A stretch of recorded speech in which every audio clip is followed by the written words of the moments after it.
what motivated me to write the paper was I was getting really frustrated at the quality and content of articles and conference presentations I'd been seeing, especially over the last couple of years. It kind of took me until this year and last year to really start to notice that it wasn't just this marginal thing, but that actually it really is kind of taking over the field. But within academia, yeah, I think activism has become extremely common. And I do think this is what people think it means to be an academic at this point. People are using terms because they sound cool, because they kind of serve as a shibboleth of saying, like, look, here are my political bona fides. I'm criticizing this thing. Like, that's not really what social science is supposed to do.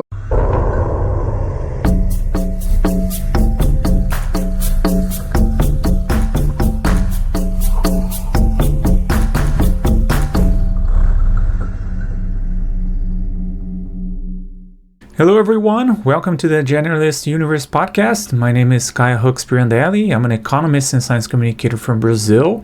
And today I bring on a show Dr. Ashley Rubin. She's an associate professor in the sociology department at the University of Hawaii at Manoa and an interdisciplinary social scientist specializing in the study of criminal punishment as a social phenomenon. In this episode, we talk about Dr. Rubin's new paper, Normativity is Not a Replacement for Theory, where she looks at how social scientists are focusing more on activist goals and less on building solid theories to explain society. Links to her paper and other materials related to this conversation can be found in the episode description. And before we begin, I want to mention that I run this entire science communication project on my own, from recording to editing, so any financial support through the podcast PayPal account is greatly appreciated. You can find the PayPal link for donations in the episode description or use the QR code displayed on the screen. If you're watching this on YouTube, don't forget to give it a like and subscribe to the channel. And if you're listening or watching this on Spotify, be sure to follow and rate the podcast there as well. Dr. Ashley Rubin, welcome to the podcast, and thank you for accepting my invitation to come on the show. Thank you so much for having me. So today we're going to be exploring your latest paper, Normativity is Not Replacement for Theory.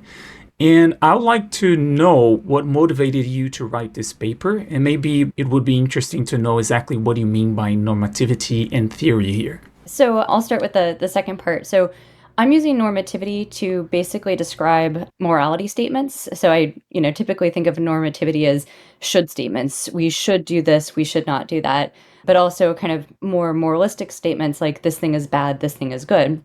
In the social science context, it would be scholars basically describing policies or practices as good or bad, and using other terms that have basically become coded for meaning something is good or bad.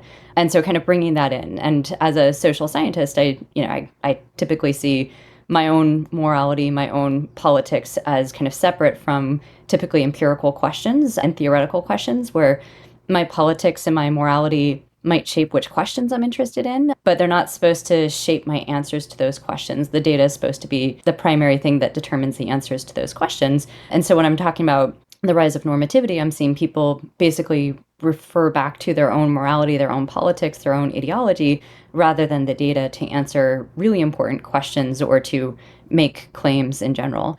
So people have different definitions of theory, different understandings about what counts as theory, but the definition that I go for basically has two parts. First, it has to be an explanation. And second, it has to be some level of generalizability or abstractedness in the explanation. So if I have a case study of a particular area or a topic or a population, and I'm just describing it, then I would say that's not theory. But if I'm explaining something that's going on in that context, to get that to the level of theory, it has to be something that I think is true, not just in the context that I've studied, but I have to do some sort of work to show that this is actually relevant in other contexts, maybe different countries, different populations, different time periods, different topics. So we see the same kind of underlying processes or mechanisms happening in these other places. And that's what we mean by abstracted is, you kind of have to take it out of that context and have it be portable so it can make sense elsewhere. So what motivated me to write the paper was I was getting really frustrated at the quality and content of articles and conference presentations I'd been seeing, especially over the last couple of years. There had always been, an occasional paper or conference presentation that was always, it would raise an eyebrow and you just kind of ignore it. But it seemed like in the last couple of years, it went from being kind of a marginal trend to not just very common, but increasingly what was expected of scholars. And I was seeing this especially with junior scholars, but increasingly with senior scholars, people whom I respect, and their research had just really been kind of drifting, shall we say. So I started noticing this. And so the first version of the article was just kind of an observation of this trend happening. And then I went back and I systematically reviewed the literature, and I realized that it was actually a lot worse than I thought. I thought it was a fairly marginal trend where I was still kind of surprised to see the stuff, being published, being tolerated, being allowed, being encouraged. But I thought it was a few people doing it. But my experience at conferences where this is the majority was kind of like it's not the majority of published papers, but the extent to which I saw this in published papers was a lot more than I was expecting. So I was pretty surprised. So yeah, so so the original motivation, it turns out I was a little late to the party in figuring that out. And late to the party, you mean this has been going on for some time and you never noticed? Yeah, like other people have been talking about this in other fields as well, but also just that I didn't realize how bad things had gotten so quickly that it kind of took me until this year and last year to really start to notice that it wasn't just this marginal thing, but that actually it really is kind of taking over the field. Well, in your paper, you cover like criminal punishment, which is your field of study, right? But do you see this in other social sciences too? Yeah, I've actually been hearing from folks in other fields, including psychology, especially psychology. There seems to be a big conversation there. I know there are pockets of political science where this is an issue. I think it's starting to kind of diffuse across. Sociology has been a big focus for folks, and that's one that people have been talking about for decades, where they've been complaining about. There's kind of different related things. So some is just like the liberal bias in our field. I think like there's some fields where I'm kind of surprised to like I used to think criminology was more kind of conservative leaning, but recently criminology has become more left leaning, but also different subfields across these disciplines. So yeah, it's kind of happening across the social sciences. It's definitely happening across the humanities, and it might have even started there, I think, ahead of time. But it's definitely starting to go across the fields, and it's even starting to happen in some STEM fields, which is weird because STEM fields usually there's a very clear right answer, or at least you can empirically debate that. It's a little hard to do too much interpretation, but even there, people are starting to bring in politics, shaping some of the claims that people are making, and so that's been interesting to see as well. Yeah, I'm speaking from Brazil, but I can like confirm that it's all actually happening here too. It's been happening for quite some time, and I've been trying to bring people on the show to talk about some of these theories or so-called theories that are spreading, and I don't find them very scientifically sound. So that's how I came across your paper, and I thought it would be a good idea to bring somebody from sociology to talk about this topic.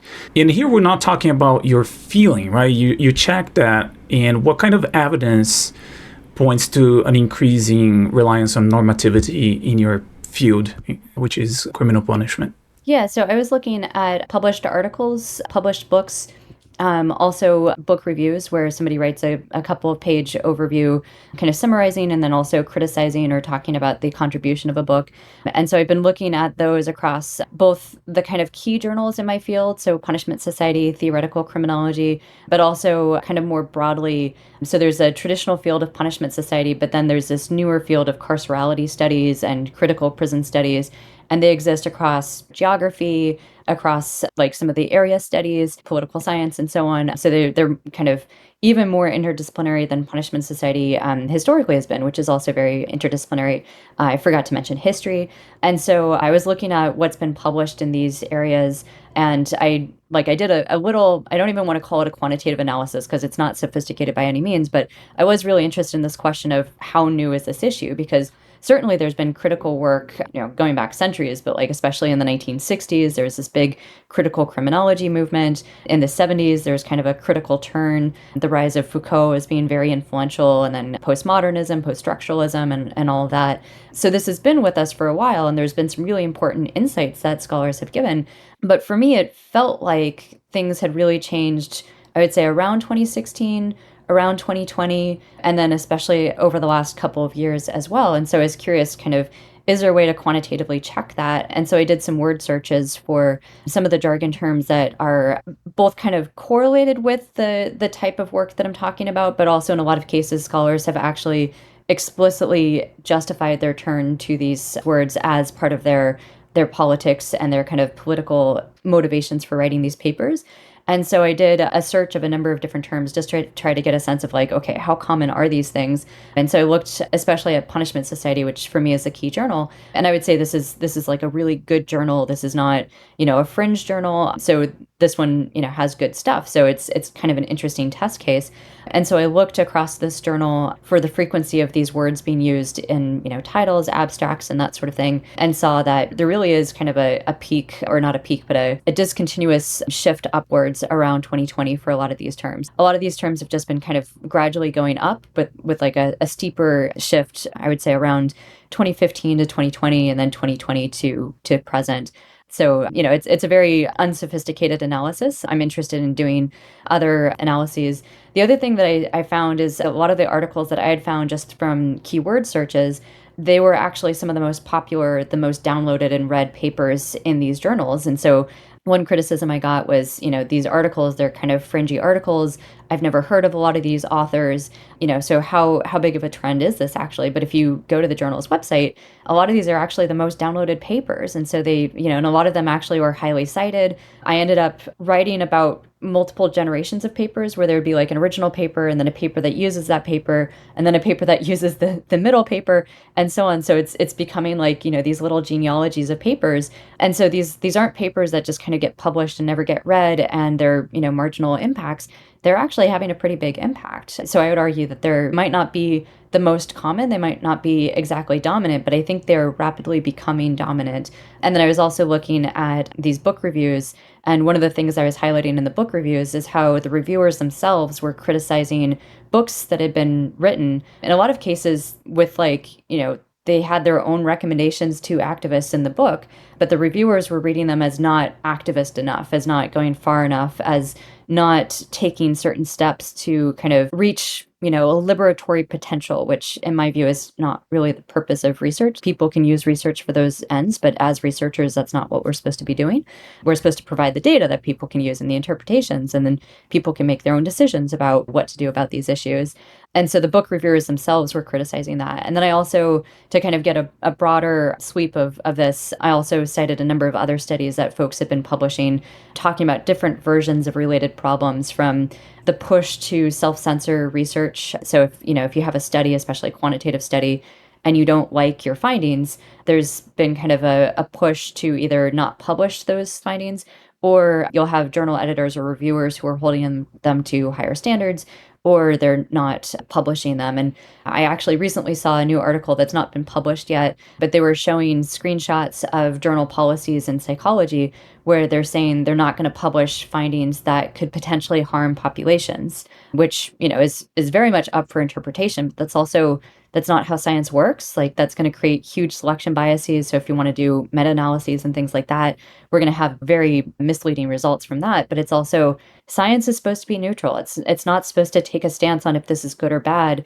And one of the things that we're seeing is, well, sorry, I'm kind of getting off topic, but one of the things we're seeing is people are having very narrow interpretations of what it means to be good or bad for certain populations. And a lot of times those things are not even consistent with what the populations themselves want. So it's gotten kind of messy. But to answer your question, I'm using published work both as primary sources and then kind of analyses of trends that are also been published. And in the case of jargon, which you mentioned in your paper, can you give some examples of the most used ones and what are the problems with them?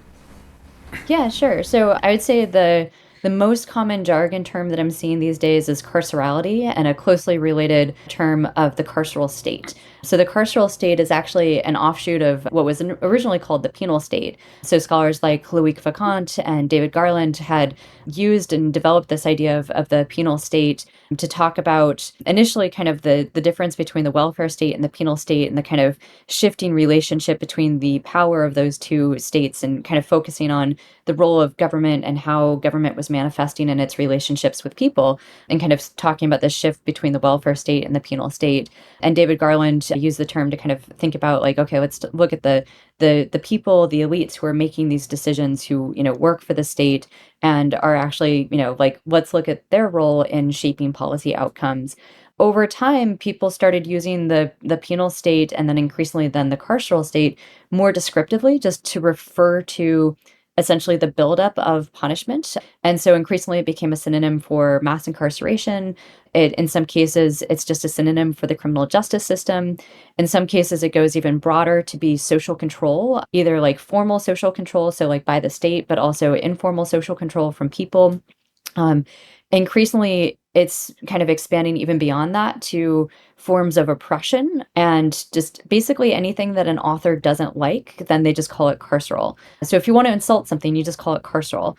And this is, really problematic because, carceral is supposed to mean relating to jail or prison. Like that's literally what the word means.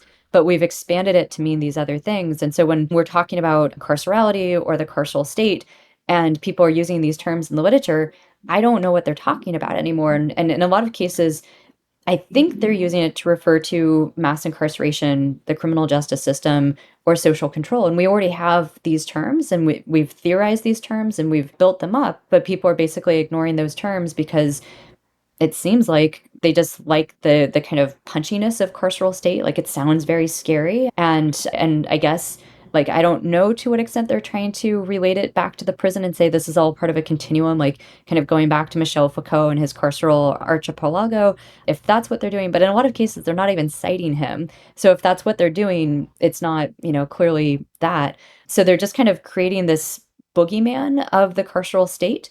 And so it's just very unrigorous. It's not well defined. It's watering down the term. So this, the original theoretical underpinnings of penal state are just getting lost as people are using these terms.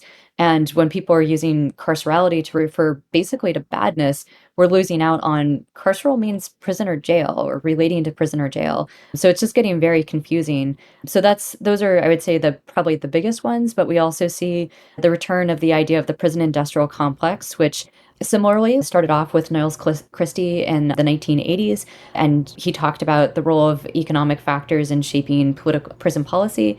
But since then, it's kind of become this conspiracy theory that people don't even bother elaborating to say like what specifically they're talking about. They now use prison industrial complex to refer to mass incarceration, to refer to the criminal justice system, to refer to the collection of prisons in the United States, which also is really problematic because then they're bringing it down to just one variable, essentially economics or profit industry, I guess. And, the criminal justice system is shaped by many factors. Like we each like to highlight different factors, but at the end of the day, prioritizing one factor is really misleading. But that's basically what they're doing when they use these terms. So yeah, so those would be some of the main terms that I'm seeing. And this problem of basically not defining their terms, using the same term to mean many different things, that's making it very difficult to theorize, but also just to understand what people are talking about. And then kind of this underlying normative issue where people are using terms because they sound cool, because they kind of serve as a shibboleth of saying like, look, here are my political bona fides. I'm criticizing this thing. Like that's not really what social science is supposed to do. We're supposed to be fairly trying to be neutral and objective, even if that's, not perfectly possible. We're not supposed to be showing our cards this much. Yes. And do you think these jargons they're being used as a way to signal ideological affiliation, and that's the main reason people are using it, or I researchers are think using it? so. Yeah, I mean, I'm sure there are some people who just don't know any better, or they've been socialized into thinking this is what we're supposed to do. Like at this point, sometimes you get criticized for not using some of these terms. And of course, when we're around people that use terms, we tend to use the terms that they do. I myself have published an article where I refer to the criminal legal system, which is another jargon term people have used. I've seen people explicitly write they won't use the term criminal justice because that's a misnomer, because they say there's no justice in the criminal justice system. Earlier versions, people would say it's the criminal injustice system. But now the kind of more subtle way of doing it is to refer to the criminal legal system. And so I published an article using that because I had a co-author who insisted on using that term. And I thought, well, it's a good way to remind, I was writing for a group of law and society scholars. It's a good way to remind them that, criminal justice is within the legal system. So that's helpful. So I used it for other reasons. And I'm sure people have other reasons for doing it. But increasingly, you're seeing people actually explain their terminology from, criminal legal system to using terminology like we're going to talk about incarcerated people or people who are incarcerated or system impacted youth or justice involved individuals and things like that, or residents instead of prisoners. And they'll explicitly explain that they're doing this to avoid stigma, to try to create a future in which people are treated more equally, and basically these normative or political goals that they're embedding in the language that they use. So I think people are definitely doing this for signaling purposes and for other political purposes. And you also mentioned explicit calls for prison abolition and decolonization. You said it's becoming more common. And do you know where this trend comes from at all? That's a great question. I have some speculation. So, I mean, I think there are a couple of different mechanisms. So, prison abolition was, I don't want to say popular because it was still pretty marginal in the 1970s, but I would say kind of as a factual matter, it started to become talked about more in the 2010s, at least in the US context. So you start seeing more people kind of bringing up Angela Davis or using the term abolition. The first study that I remember seeing was actually first published online in 2016, but it was finally published in 2017. And then that, I think, kind of created a path dependence where once an article was published, it kind of invited other people to make similar calls. So something that previously was seen as forbidden, like you do not make calls for outright political platforms in peer-reviewed research. Once somebody has done that, now the field is open for other people to do that too. And so you start seeing more research like that published. So I think there's a little bit of that path dependence going on. Then, of course, there's the larger context. So I think the election of Donald Trump in 2016 and then the pandemic in 2020, the summer of Black Lives Matter kind of becoming really popular and the protest over the killings of George Floyd and Breonna Taylor. I think that really lent an additional context to the kind of gravity of these terms and then basically the popularity of them. So at that point, I remember seeing mainstream news, outlets like the New York Times, the Atlantic, the Washington Post, publishing articles by abolitionists calling for abolition either of prison or we also saw a lot of course, police abolition and defund the police and that whole thing. So I think that context is really important. I think another factor that's been really interesting, I think, is also the growing internationalization of research. And so over the last 10 or so years, we've seen a much bigger move to make research more global, more international, more welcoming for folks outside of the Anglosphere. So I was living in Canada from about 2016 to 2019, and it was really interesting because I noticed a pretty big difference between American scholarship and Canadian scholarship, where Canadian scholarship was much more critical than I was used to. And I think kind of as we got more international and as we kind of, I think, like basically different countries have different norms about what you do and do not say. When I was living in Canada, I remember people were basically criticizing the United States as having a methods fetish. So it depends on your perspective of what's good and what's bad in terms of research and quality and those sorts of things. So, there's plenty of stuff you can criticize for American research. There's plenty of stuff you can criticize for, lots of countries' research. But I think as we tried to become more international, the kind of norms went away. So one of the issues that I faced actually as an editor is when I would insist on norms that were traditionally there as in my journal and that I had been taught and that I would see other people insist on, I would be told that I was being, a colonizer, that I was being racist, that I was being, Eurocentric or Anglocentric and all these things. And so I think as part of this push to kind of try to bring more people along and to be more open and inclusive. One of the ways that's manifested is instead of kind of explaining to people about trends and kind of training people in different trends, not trends, but in norms, what we've ended up doing is kind of exploding the norms. And so part of the move to decolonize academia has allowed people to bring in more normative points that I think were more traditionally, common in other countries. And I think that's starting to impact American research and increasingly international research. So I think that's kind of my take on abolition and the kind of general changes overall. And then decolonization. So again, my perspective is really kind of colored from being in Canada. So I was in Canada shortly after they had the Truth and Reconciliation Commissions, and there was a growing push in Canadian society to kind of be more attentive to the needs and preferences of Indigenous people.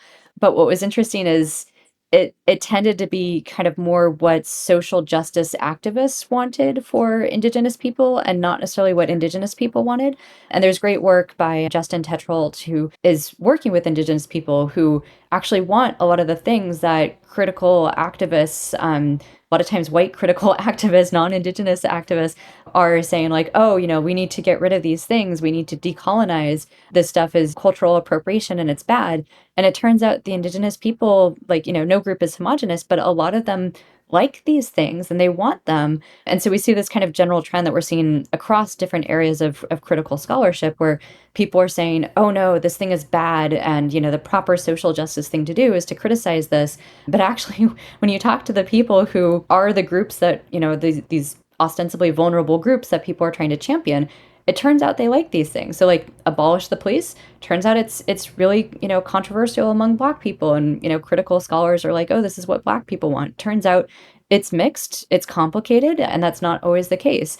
Decolonizing practices, Indigenous people have different views about these things, and there are plenty of Indigenous people who are like, what you're calling decolonization is not decolonization, guys. Like that's come on, that's not your, like, this is very symbolic, performative stuff.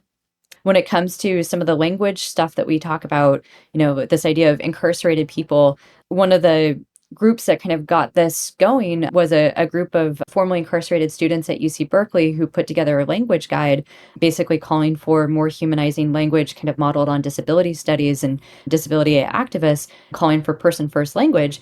But, when I've talked to incarcerated folks and formerly incarcerated folks, a lot of them, they use the word prisoner. And, I go to a conference and I say prisoner, and somebody in the audience is asking me, why are you using this word prisoner? It's so dehumanizing. And like, this is the language that prisoners use too. Or, some of these words that people are turning to, like incarcerated individual or resident, a lot of them kind of smack of the earlier language that, an earlier generation was trying to get away from. So this idea of inmate, and now we're saying resident. And it's not clear to me how inmate and resident are that different, but like inmate is a bad word, but resident is a good word. That just doesn't make any sense to me. And it apparently doesn't make a lot of sense to incarcerated folks either. So it's kind of a messy situation right now where I think a lot of people think they know what's best for other people, but they're not always talking to those other people, or they're listening to a very radical subgroup of that population and letting them speak for everyone within their group instead of recognizing all groups are homogenous, people have different views, it's really complicated. And if you actually do want to help people, you need to talk to a large, diverse audience and not just the people who agree with you or whom you think they agree with you. Yeah, the thing is just, as you mentioned in your paper, these things are taken as or presented as a framework, a theoretical framework. For example, when talking about decolonization, you will see in the abstract something like, I'm using the decolonization framework to analyze this. And I think this is also a problem where when you try to explore these terms or topics or as a framework, is very hard to navigate. Like I had like a 3-hour interview with Kavish Chetty from University of Cape Town just to clarify what is decolonization and what are the different meanings to the word and different authors or thinkers, and especially from Africa. But this took me, like, it was a very long episode, a very long conversation. But when you look into the term and then you try to identify if there's any kind of scientific framework to it, it's very difficult to navigate. It's very complex to navigate. And it was really hard to find someone to talk about this topic too. Like, it took me 2 to 3 years to find a researcher that could actually explore it properly and then dissect every element of the term, so then it can clarify what it means and if it makes sense at all to use the term, right? But it also comes with this idea of like a theoretical framework behind it. What do you think of that? Is there anything that can be done to I don't know, to avoid this kind of views? Yeah, I mean, it's really tricky, and that's a great example. Yeah, I see that a whole bunch in my field, and I don't know what the decolonial framework is. And one of the things that's challenging is, like, I've heard of colonial studies and post-colonial studies, and there's colonial theory. They raise some really important variables and interesting hypotheses. But then when you add decolonial to it, from what I can tell, like it's no longer about, okay, here are the, the important variables, here are the hypotheses. It's really an activist platform. It's saying we need to change things. And for me, that's just not a theoretical framework. It's not about explanation. It's not about generalizability. It's about like find some context and decolonize it. And so when people call it a theoretical framework, I get really confused about what they're doing. And I think part of what's going on is there's a status to calling things theory. Like people think to get published, you need to have theory. And in some journals, that's true. In the journal I edit, that's definitely true.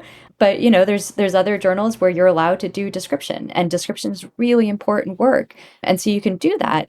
But if the goal of your research is just to basically write a political essay where you're calling for, decolonization, or you're laying out pathways for it. Like, I mean, I think there are ways to make it more scientific, or to, make it into theory. So you could say, okay, here's an activist understanding of decolonization. Here are some platforms they're saying for how we can decolonize society. Okay, so we're going to take those platforms and we're going to treat them as hypotheses. Now we're going to go ahead and study them in these different contexts, and we can see how that works. And so I think you could, so I wouldn't call it a decolonial, framework, but I would say, you're going to create a theoretical framework that's going to test, these claims. But you have to be open to the possibility that the platform is wrong, that, the thing that you're trying to do is actually not going to have the impact that it's going to have. But you also have to make them into empirical questions. And a lot of times, the debate is about normative questions. It's, we should do these things. It's what is owed to this population. What is the moral argument for decolonizing? And for me, like that's a question for philosophers, maybe for political theorists. That's not a question that I can weigh in on, because it's not my place to tell you what you should think, and it's not my place to tell a policymaker or a citizen like how they should vote. That's not my job. I can have my own views on these subjects, but it's very like self-promoting to think that my views on a moral subject are more important than anyone else's. Where I can be useful is to say, like, okay, so here's your goal. You want to improve the conditions of people who have indigenous ancestry. Okay, so here's some things we can try. Let's go ahead and test that out, and let's see how it goes. But it might turn out that some of the things that we think is going to help aren't going to help. We have to be open to those possibilities. And unfortunately, there are a lot of things where we get it in our head that this thing is going to help, and either it's not what people want, or it's not going to help, or it has downstream consequences. But those are things that we can empirically test. But, as I think the problem is, people are just confusing anything that's normative as theory. And, that's a pretty big problem. And so I think, how do we fix this? I think we have to be really clear about our definitions and our standards, and explain to people this is what it means to do theory. And that might be very colonialist and colonizing of me to, because I'm sure I'm using European standards for what constitutes theory. If there's a different version of theory, I'd love to hear it, but I want it to make sense. Like I'm totally open to, an indigenous version of theory, but it needs to be something that's coherent, and the literature has not provided that yet. So I would like to see that. But I also think, like if what we're claiming to do is science, and if we're using the terminology of theory, maybe we keep it that way, and maybe people have other things that they're doing and they call it something else, but they don't have to call it theory if that's not actually what it's doing. So I think we need to be better about training, and to be really clear about, norms and standards, and explaining to people how those things work, instead of just kind of passing it through and just saying like, oh, okay, you're coming from a different perspective, and to respect that perspective, I'm going to have to lower my standards. Like that's a very insulting way to approach things. I think people can do really good work, and they do good work. We don't have to dumb things down and call something theory just because it's coming from somebody that we want to promote. Yeah, the problem here is just to understand the problem. It takes a scientific framework. And the people that are advocating for these topics or things, they don't have that to start with. So I think it's very difficult whenever I try to talk to someone that is fighting for these political radical ideas. Is just that the framework that is needed for them to understand the problem is not even there. And even to present this framework is already taken as something negative, and that shouldn't be done. Like you said, it can be seen as Eurocentric way of thinking and so on. So, but I imagine if the signal coming from academia is already, let's say, so activist that is already attracting students that are expecting to become part of this activism through academia. At least in Brazil, that's my perception. People in social sciences, they're always left-leaning. A lot of them are very active online. And I think when people think of social sciences in Brazil, they think about activism. So they go in already expecting to see specific things, specific topics, and not science at all. Do you think this is also the case in the US or wherever you've been? Yeah, I think so. I've definitely seen that happen as well. So it used to be when I would ask students, why do you want to go to grad school? The kind of preferred answer and the standard answer was, oh, I just love research. Like I can't imagine a life where I'm not doing research. That's why I want to go to grad school.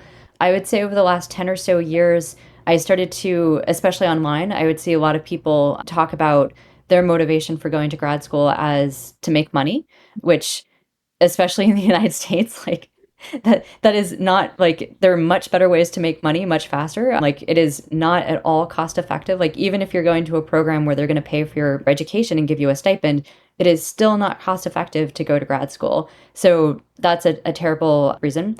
Fame and status, which as a professor, like I'm sorry, but we do not have fame and status. Like I feel like I'm the black sheep of my family. Like, like this is like faculty are generally not looked upon very highly. Like I'm sure in some groups, like, there's a little bit of status, but most people think we're idiots at this point and like really out of touch. And then the third one, the really common one that I'm seeing is that they want to change the world. And again, I think you don't need to go to grad school to do that. And this is really not a good way to do it. 'Cause, I mean, one of the ongoing critiques that I used to also see a lot was academia is so conservative, which, in the light of current events, like it's really funny that that was the ongoing critique. But that was one of the things that people would complain about is that it's not good for activism because it is so slow moving, it's so beholden to tradition, and the standards that you use just aren't conducive to activism. But yeah, like I mean, at this point, I think that's really changed where the norm increasingly is for students to be activists. I've heard from grad students in a grad program where the norm is for the grad students to be activists and they pressure each other to be more activist. And if you're not there to do social change, if you're not there to be an activist, you're going to get, kind of not teased, but kind of given a hard time, I guess. I've heard about students competing over who is a better activist. I know of faculty who introduce themselves as I'm a scholar activist or I'm an activist scholar. And like, I mean, that used to be something you would keep to yourself. It wasn't something you would share. And now it's something that people just, say openly. And even in this climate, I'm still really surprised when people do that. Yeah, so it's become like part of the norm. And then I remember you mentioned social media and like people being very online. I think that's another contributor to this because I do remember I'd be on Twitter and I remember seeing a recurring critique of people's work where it was if you're doing research and your goal is not to change the world, if it's not to improve the lot for the most vulnerable, whatever platform you want to say, it would be some version of that. If your goal is not social justice, what are you even doing? And it was this common refrain, what are you even doing? And most of my work is historical. So like a lot of my work is not going to have a direct impact, like even from like a policy perspective of is a policymaker going to use my work? Most of it's not. Like whether or not I take a normative stand in my work, just, is it policy wise, is it useful? Like I'm just helping to push knowledge forward basically, but it's not something that's actually going to make a change in people's life, I'm guessing. And so there's a lot of pushback online that I remember seeing where people were like, if this isn't what you're doing, what are you even doing? Essentially, your work isn't valid, you're not doing good work. And then a related story, there was a really big name scholar. I heard this one secondhand from a friend of mine who was there. There was a really well-respected scholar, really nice guy too, who gave a talk at a particular university.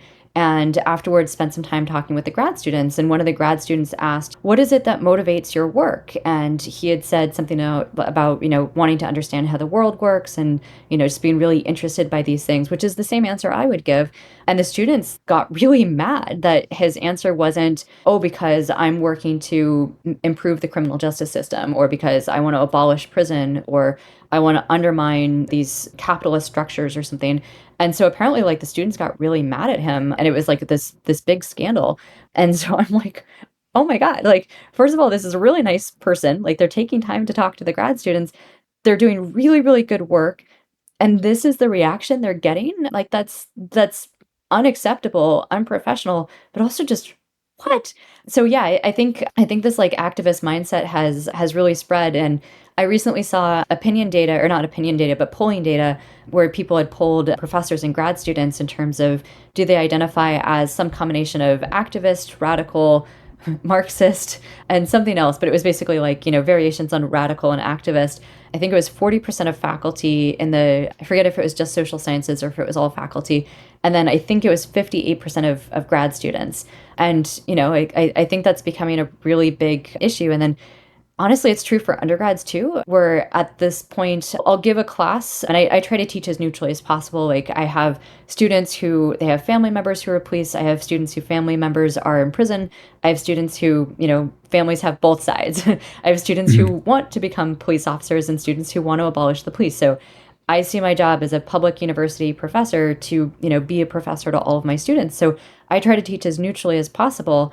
And so I'll give these lectures and then I'll read my students' quiz answers where I'll ask them a question about something. It's a neutral question, and their response will be normative. And I once got a response where it was, "You're right, Professor Rubin. The prison industrial complex is bad." And I'm just like, on so many levels, that is not what I said in class. Like, one, like I think the prison industrial complex is a bad concept at this point that I think has been pretty thoroughly debunked. But two, like that wasn't the point of the lecture. And three, I didn't say anything was good or bad.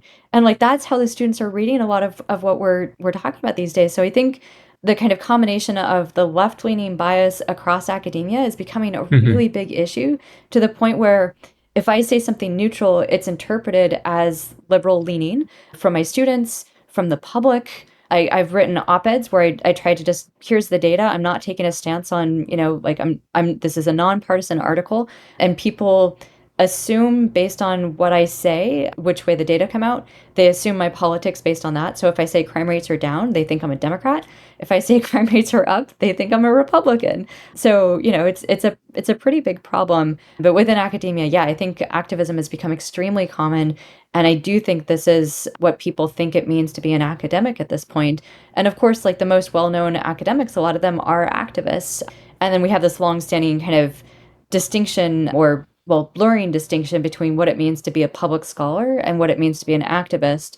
And so, some people take the stance that you can be translational, that you can just kind of get the word about research, but not take a stance. And then other people, of course, weigh in on moral and political issues as part of their public scholar nature. And then some people argue that to be a public scholar, you need to take a stance on moral and political issues. So it's gotten really messy lately because, now when people hear professor, they're seeing activists. And so that's just further kind of reinforcing this cycle of people turning to academia for activism. And do you think this can lead to a loss in terms of the knowledge the field has accumulated over the years, and then these things will just fade away because of this activism? Yeah, I think so. I think there are probably at least three ways in which I think that's happening. So one is this erosion of norms and standards. Like we build up these norms and standards for really good reasons. Like the scientific method is really useful for figuring out truth statements. And, a lot of people are rejecting the scientific method, these ideas of objectivity and neutrality. And I totally understand the critiques of them, but I think there are better ways to address those critiques. And we're, basically saying, well, we're just going to throw these out the window. And I think that's leading to really harmful things. So part of this is just the erosion of norms and standards. The other part is, I think some of the worst offenders that I've seen in terms of published research that is very normative is part of the new kind of approach. Like instead of science and we're going for activism instead, the kind of new rules and standards that people are using are things like, well, I'm not going to look at contradictory evidence. So that's a big problem because if I make a claim, I want to know if that claim is accurate or not. And to do that, not only do I need to collect really good evidence to, one, evaluate that term, but I really have to pay attention to contradictory explanations, alternative accounts, evidence that I might be wrong. Like I have to test that I might be wrong. And if I'm not doing that, I'm going to present information that very well could be wrong. And I'm seeing some claims in the literature, unfortunately, especially about race issues, which, is like it's such an important area and people are doing really shoddy work and they're just refusing to talk about evidence that's basically unflattering to vulnerable groups or groups that they deem vulnerable. And that's really bad. So, for example, with crime rates, one of the kind of taboos that's emerging is to not talk about racial disparities in crime rates. And I understand where people are coming from, but at the same time, one of the things that they're also kind of doing in the process is they're overlooking racial disparities in victimization. So if we say, oh, crime in, let's say, the Black community is not a problem, they're kind of erasing the Black victims of violence. And, that's a pretty big issue too. So, or I'll give another example. This one's actually from when I was in grad school. So this is, I don't know, around 2012 or so. We were in this like special honors seminar and the student was presenting her research and she was looking at the effects of family visitation on prisoner misbehavior in prison. And another student in the seminar, kind of more activist-y type, spoke up and he criticized the study because it was, quote, using the language of the state. And so he just didn't even like the idea that her outcome variable was looking at prisoner misbehavior. And he objected to that because, basically we should fight the state. And if prisoners are misbehaving and they're violating the rules of the state, we should be on the side of the prisoners, which not even going to touch that. But she had this really nice answer where she pointed out a lot of the misbehavior that I'm talking about is violence against other prisoners. So this isn't some sort of like symbolic political resistance that's fighting the man. This is prisoners hurting other prisoners. So if you want to, protect prisoners and help them out and champion their cause, reducing prisoner against prisoner violence is one of the key things that you can do. And so I thought that was a really nice explanation. And I think that's one of the things that people are losing track of is a lot of the work that's considered inappropriate and not social justicey and the stuff that we're kind of censoring, either self-censoring or other censoring, actually is going to help these communities. It's just we have it in our mind that there's one particular way to help these communities. And the way to do that is to not talk about, the really high crime in indigenous communities or in Black communities or in other communities of color or in other poor communities or, other marginalized groups, and to treat it like it's just a social construct. That's not fair to these communities either. Yeah, if you want to intervene in reality and be efficient, you got to know the causal mechanisms, right? And you only know the causal mechanisms if you have the proper science to do so, right? And it's not something easy to do. It's very complex and there are a lot of things to uncover. And especially when you're talking about human behavior in society is one of the most complex things you can find. But then if your main objective as an activist is to change society, I mean, if it's not through science, you're going to be doing a lot of pretty bad stuff in the world and then putting everything at risk, especially if you're very radical too. So I think that's one of the things that these individuals, they have a hard time to understand too. Even the basic scientific framework is not there. So that's why I think it's so hard to have a proper conversation and dialogue with them, or I don't know. It's very frustrating, I would say. Yeah. And do you have an idea what can be done to reverse this whole situation? Do you have any idea, or have you talked to other professors and researchers about these topics? Any ideas have come up? Yeah, I've been having a lot of these conversations, actually. I've been thinking about this a lot, and I know other people have too. So I've heard a number of different proposals. So one that I've heard is enforced viewpoint diversity. I'm a little nervous about that because I think there are easily ways that that can be abused. There are different ways to define that and to implement that. One variation of that I've heard is essentially that we should have preferential hiring for conservatives because they're so underrepresented in universities. In general, I'm just against preferential hiring. I think to be consistent, it makes sense to be against it regardless of whom we're talking about. I see the appeal. I know that's becoming increasingly popular. And I think if we're going to do it, I think it makes sense to put a sunset provision on it. So say like we're going to do this for 5 years or 10 years, or we have like a particular quota we're going to hit. And once we get there, we can reevaluate every 10 years or so and make sure things are on track. But I think one of the problems with when we get into these like cycles of we're going to do preferential hiring is we kind of forget the original context of why we did this and we just kind of keep doing it. And so once the original problem is solved, we kind of just move the goalposts and, continue. So I think if people did that, I think having some sort of limitations on it in general would be good. But I don't like the idea of preferential hiring. My preference is, I think, especially over the last couple of years, let's say the last 5 years, the last 10 years, we've really put our thumbs on the scale. And I think we just need to take our thumb off the scale. I think we've imposed certain structures to make academia go in certain directions. And I think we just need to undo those structures. I think we need to go back to a world that recognizes that there is such a thing as meritocracy. It might be flawed, it might lead to problems, but I think there are, legitimate ways to do that. We've done some experiments to get away from that. So, like, for example, we stopped using SATs, like standardized testing, to get into colleges. And pretty quickly, we realized that this is one of those activist suggestions that actually ends up harming the groups that we're trying to help and protect. And so, likewise, I think a lot of the stuff that we're doing now, it's not actually been helping the groups that we're trying to protect, even in academia. So I think we need to basically undo some of these things that we've done in the last 5 to 10 years. And I think that's going to make a huge difference. One question, I think, is kind of getting on the same page of, if we're going to turn back the clock, when would we say is a successful time? And it might be that we say, you know what, looking through, there was no successful time. Like we've always had these problems, in which case maybe the question isn't let's turn back the clock, but kind of think about what are some pieces that we liked that we used to do that we can kind of try to lean into in the future. And so, I think that's another possibility. But I think at the end of the day, like, we just need to encourage people to do good work, be really clear about what it means to do good work, get better about training people to do that good work. I think that's going to make a really big difference. And I'll give one example of that for theory and how kind of theory has declined, especially in sociology. So it used to be that we would have in sociology departments, you would hire somebody who is a dedicated social theory professor. So they had specialized in social theory. They had taken a lot of classes. They had, studied the classics. They had studied the newer theoretical works, and they specialized in theory. And then they would teach the required social theory class. Over the last 10 or so years, I think partly because of budget cutbacks and maybe for other reasons as well, a lot of sociology departments stopped hiring people who specialized in social theory, and it just became, oh, this is a class that somebody will teach. We've all taken social theory, therefore we're all qualified to teach this class, and so we'll do it.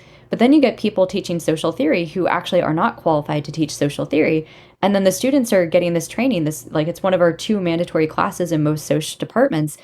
And so they don't know what theory is. A lot of times especially because this coincides with the decolonizing syllabi movement, where some people define that as, we're going to add women to the syllabus, or we're going to add people of color to the syllabus. And, like, we're literally using the word decolonizing, and like, we're not talking about indigenous people. So, that's another issue. But like, just these, like, we're going to add critical theory and we're going to get away from the European approach. And, we're doing this instead. And so people are seeing kind of this imploded notion of theory, and then kind of they're learning that is theory. And then I think it's no coincidence that over the last couple of years, theory has really been abused, and people are writing stuff that they're claiming is theory, and it's just really not theory. So I think just kind of going back to, let's have norms, let's have standards, let's be really clear about them.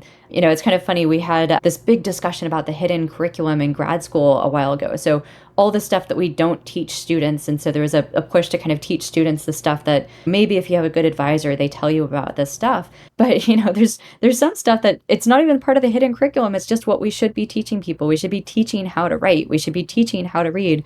We should be teaching what counts as theory and how we evaluate theory and how you make theory and those rules. And so the truly inclusive thing to do is to explain that stuff. But instead, our version of inclusivity has been, let's get rid of the norms, let's get rid of the standards, because that's not inclusive, which, again, is just so insulting. Like, it's because it's implying that the people we're trying to be inclusive of can't do good work, and so we have to lower our standards. Like, I can't think of anything more insulting than that.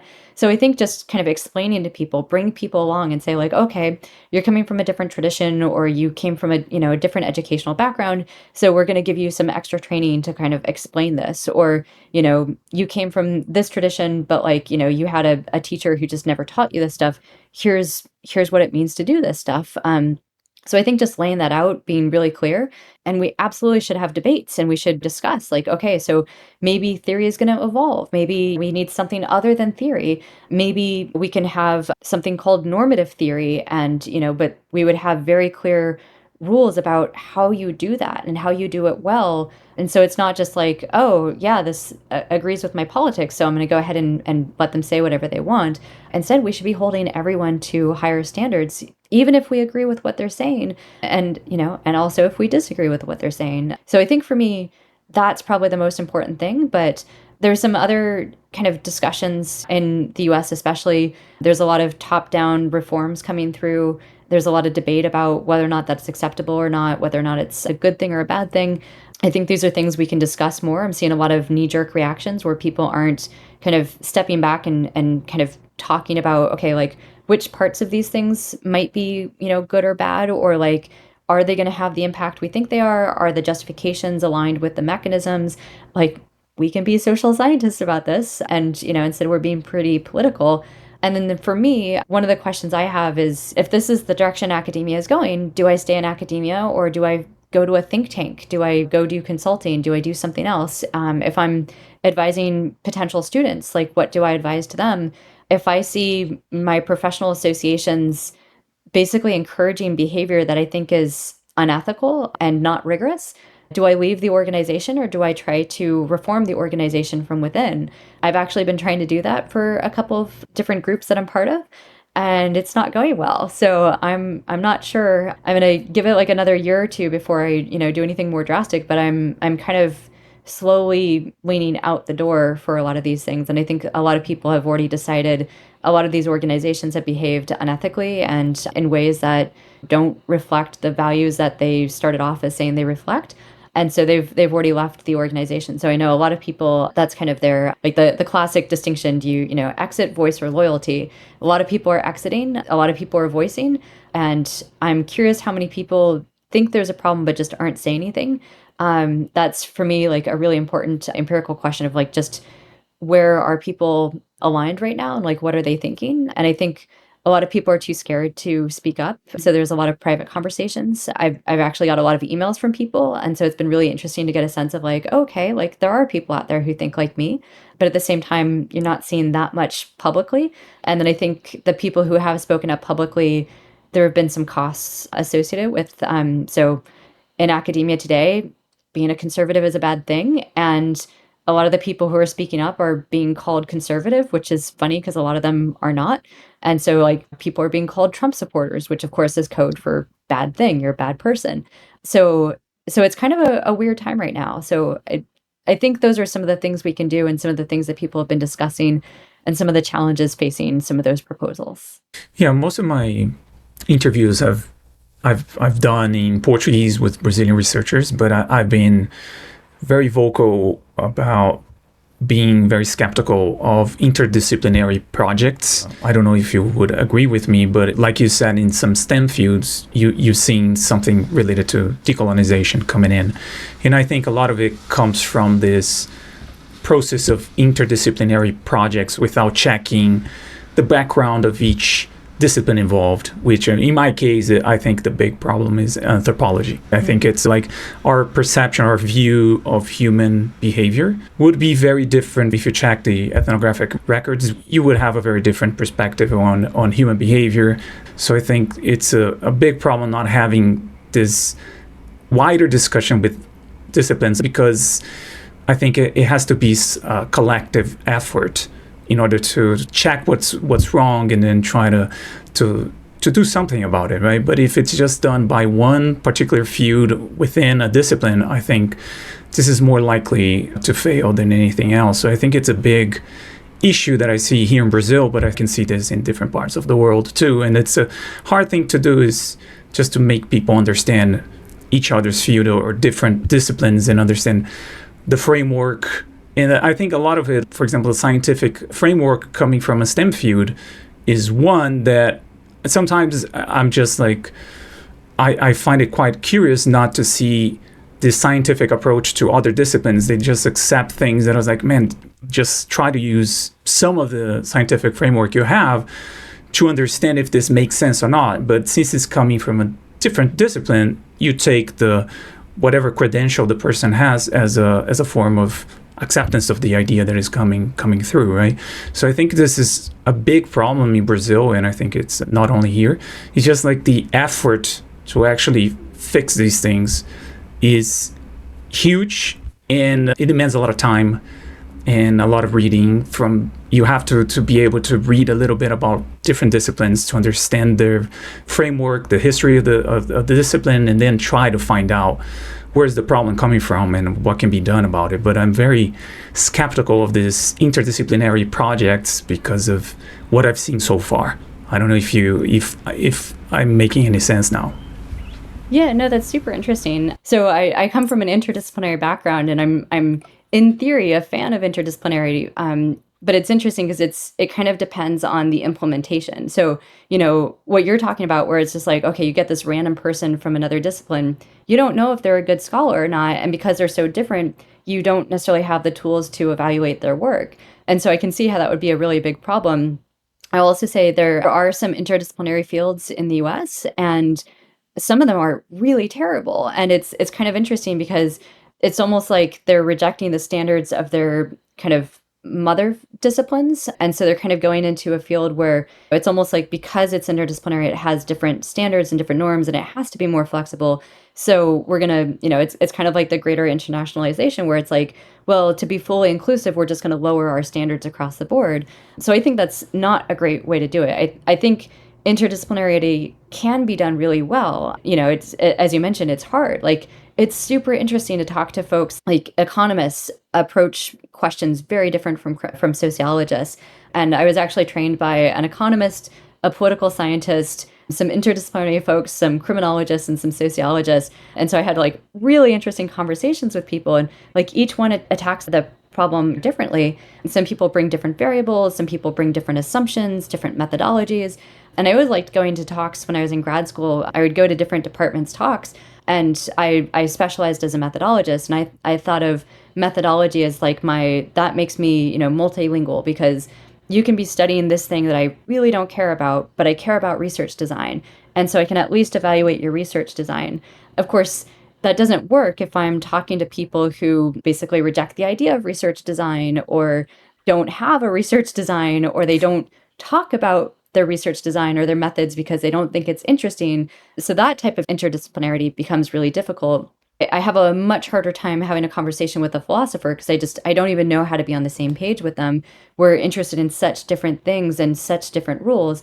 Whereas my husband's an astrophysicist. I love having conversations with him, and like completely different field, but we can understand each other. And like even, the traditional norms of how we write, they're actually pretty similar. So like I can read his papers, and even though I don't understand some of the technical math and the physics, I can understand enough of it because the papers are kind of written in a similar style. So I think there's some ways that interdisciplinarity can be done really, really well, where you have like these conversations. I also think there's a way in which the lack of interdisciplinarity is actually a problem. So in sociology, for example, a small number of scholars have started to point out that actually we should be having more overlap with biology, and that basically biology, because it's been right coded, basically, sociology has kind of not talked about biology, or they only talk about it when it's kind of supportive of left-leaning causes. So that's been kind of an interesting revelation of like, we'll talk about biology as, you're born this way when it comes to, same-sex preferences, and it's a biological predisposition, but we're rejecting it in other contexts, like when it comes to like male-female differences, we're going to reject biology. So that was like a really interesting insight, and I hadn't thought of that myself. But like there's a lot of really cool stuff that we could look at biology and bring that into sociology and kind of combine that. But yeah, you want to make sure that you have a good biologist. In criminology, there is some work that people had been doing where it was kind of claiming to be biology. But as somebody who is also trained in quantitative work, even I could look at that and say, whoa, like at first I avoided it because I thought, oh, this is very smart stuff. Like I don't have the training to evaluate this stuff. They're doing DNA and IQ and like, I'm not going to be qualified. But I read some of the pieces and I was like, wait a minute. I was trained in statistics. I can evaluate this stuff. And I can tell you the research design is garbage. There's some stuff where you can evaluate it, but assuming you're at least talking like with the same common language of research design and statistics and things like that. So yeah, so there's a way in which sometimes people are doing kind of interdisciplinary stuff in a very dishonest way. And I remember hearing about there was one scholar who would always write their criminology articles in a biology journal and their biology articles in a criminology journal. And that way they're basically able to get around reviewers who would know better because it was criminologists reading biology who just didn't know, how to evaluate that, and biologists reading criminology who didn't know how to evaluate that. So I think there are definitely ways that people can game the system, can be dishonest, but I think there are also some really good advantages to interdisciplinarity where we can identify new perspectives, new variables, we can question our own assumptions about things, realize blind spots that, basically I feel like I'm pretty sure I've been in an echo chamber for quite a long time, and so talking to people from other fields, I'm like, oh my god, you're right. Like, wow, I never thought about that, and nobody in my field was going to point that out, but you're coming from this different perspective, and that really makes me question a lot of things that I wasn't able to see that before. So I think there are some advantages to interdisciplinarity, but I can absolutely see the ways in which it's being abused. And certainly there's a lot of interdisciplinary work in the US that's not very prestigious, and rightly so.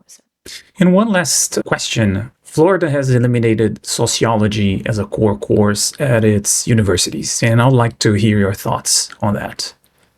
Yeah. So I think it's an interesting development. Part of me is nervous, like there's the kind of knee-jerk reaction to the government getting involved in what's going to be part of a college degree, but at the same time, these are public universities, so like there is a sense in which the government has some responsibility. So I think that's something that I would like to see more discussions about. Historically, we've kind of moved into this hands-off mode, but there was that recent Manhattan Institute statement where they pointed out, like a lot of these universities started off as based on a charter where the government gave them permission and like we had certain rules. And same thing with journalism. Like, journalists were allowed to cover the news for free basically, but they had to follow certain rules. We kind of like drifted into a particular pattern where some of those rules got eroded. That requires that we have a bigger conversation, and maybe we need to rethink those rules, but maybe we also need to rethink what we're doing.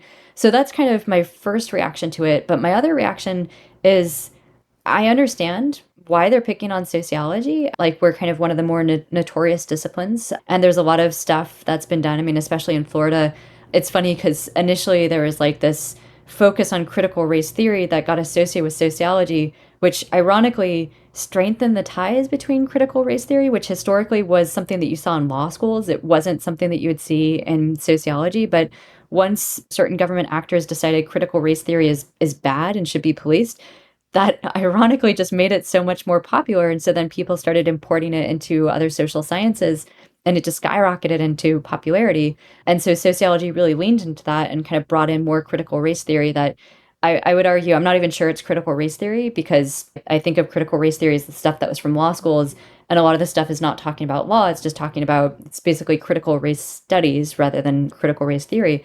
But I think sociology really leaned into its activist kind of reputation.